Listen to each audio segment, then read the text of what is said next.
Hi, my name is Richard Bogenholm, and I happen to live in Nashville, Tennessee. My wife Colleen and youngest daughter Sarah and myself, we moved down here in 1994. In 1973, my whole life was really a mess.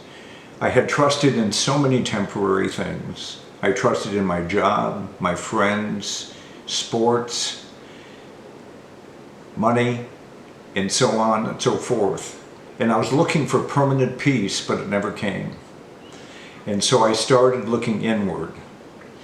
And then I cried out to God, and I said, God, why did you create me, and what's my purpose in life?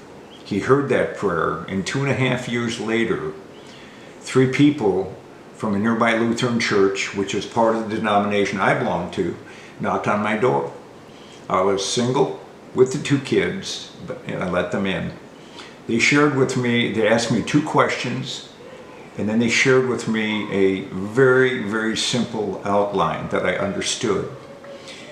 They asked me, Richard, have you come to the place where you know for certain if you die tonight you go to heaven?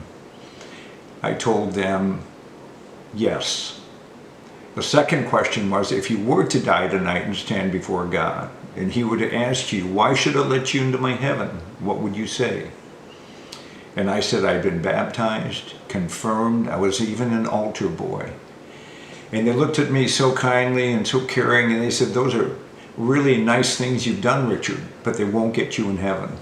The Bible says, for by grace are you saved through faith, not of yourselves. It is a gift of God, not of good works, lest any man should boast. Well, they pretty much confirmed what I knew, that I wasn't going to heaven, but I was going to hell. I knew that. And the outline they shared changed all that. They shared with me that heaven is a free gift. It's not earned or deserved. Man is a sinner. He can't save himself. God is a loving God, but He is a just God too. Therefore, He must punish sin. Jesus, God in the flesh, He was the Son of God, and He died on the cross for me, and went to heaven, and it's received through faith. And faith is not just a religious head knowledge, but it's total trusting in Jesus Christ alone for my salvation. That night, I bowed my head, I confessed my sin, and I asked Jesus Christ to come into my life.